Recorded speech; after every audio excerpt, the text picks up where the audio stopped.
Hey boys, welcome back to some more Season 2 Melbourne Storm career, and we're sneaking up the ladder. Look at our for and against is actually really good, plus 14, even though we're down below the top 8, but yeah, it sort of goes to show that the wins we've had, I mean, we've looked pretty comfortable, but then the losses, a couple of heartbreakers in there, and you know, a couple that we probably should have won. So I'm not too displeased with the performance so far.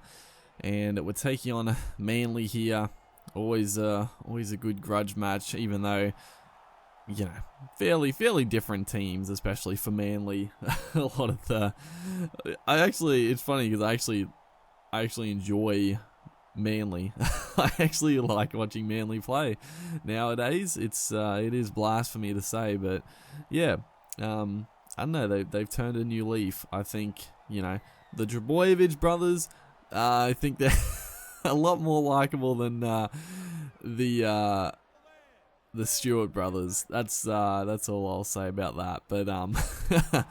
But what a fantastic start for Manly right here. Marty Tapau is going to swoop on it wasn't even really a charge down ball. It just, the kick, we're just a little slow on the kick. The pass was a little bit out in front, and yeah, Manly score a fairly fortuitous first try. It's always annoying to concede like that, but you know, we're still feeling confident as the pass comes back there.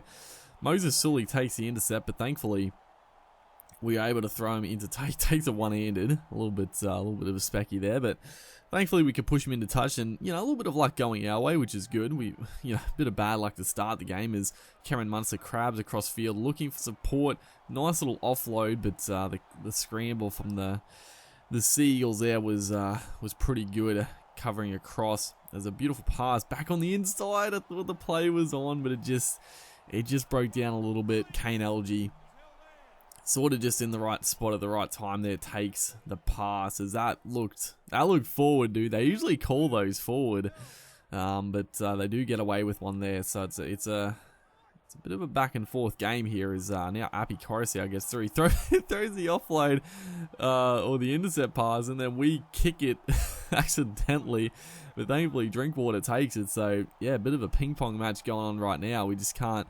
No one can sort of get in rhythm, but it's going to be Dale Finucane for us. The absolute machine. I have no idea how Dale Finucane does not get selected for New South Wales. He doesn't even get talked about. If he was a Queenslander, as we missed the kick, as that was an absolute shocker. Not a good bit of play there from Cameron Smith. Thankfully, though, the Seagulls just bomb it. They would have scored for sure, but couple of their players get in the way. But yeah, Dale Finucane, if he was a Queenslander, dude, he would be an absolute mainstay. He would be one of our best players. He's one of the best forwards in the NRL. I can't, honestly, it blows me away that he doesn't get selected. And it's sort of, I mean, honestly, New South Wales have always been sort of about that more flashy players. It's a good try. Moses Sully back on the inside. It was a good ball from I think Dylan Walker maybe, but it was a very nice try regardless. But yeah, New South Wales have always picked sort of the more flashy type forwards, the guys that can offload and you know, have a bit of X factor. And I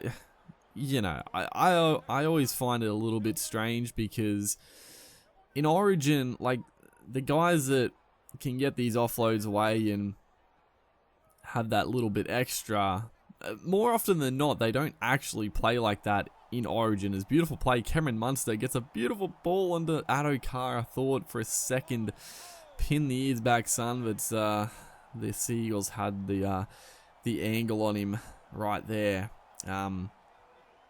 But yeah, going back to that, like, I guess the Blues, they've always had such depth in the forward pack that guys like Finucane get overlooked quite a bit. I mean, he is the absolute epitome of Origin. I honestly, he's not even talked about, which, yeah, it just blows me away. Like, all this talk about the Blues team and, you know, Payne Haas gets selected, and, you know, a few people were talking you know, a few players probably should get picked ahead of him and whatnot. No one even mentions poor old Dale Finucane absolutely busts his gut every round is Brandon Smith. He's so quick in this game, it's ridiculous. I love it, but he's probably a touch quick on the game. He's honestly probably like one of the best players in the game. His overall rating isn't like one of the top, but he's got like the best of both worlds. Like, he's very strong, like he breaks tackles, and then he's got, for some reason, he's got so much speed. Like, he is quick in real life, but over 100 meters, he'd be no shot. Another interceptor right here. The Seagulls absolutely throwing this game. That was, yeah, usually whenever we get an intercept like that, we can't usually capitalize on it, because the camera angle always screws you around, but that time just had an open run.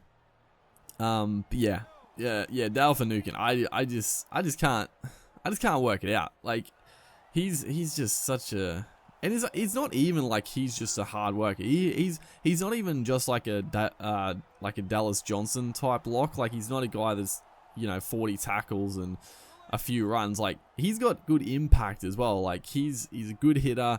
He's a strong ball carrier, but he gets through the work, and he's never going to let you down. As Curtis Scott just crabs across field, gets it onto Chambers, a little offload to Addo Carr, and the Seagulls, the wheels are falling off here. That was too easy.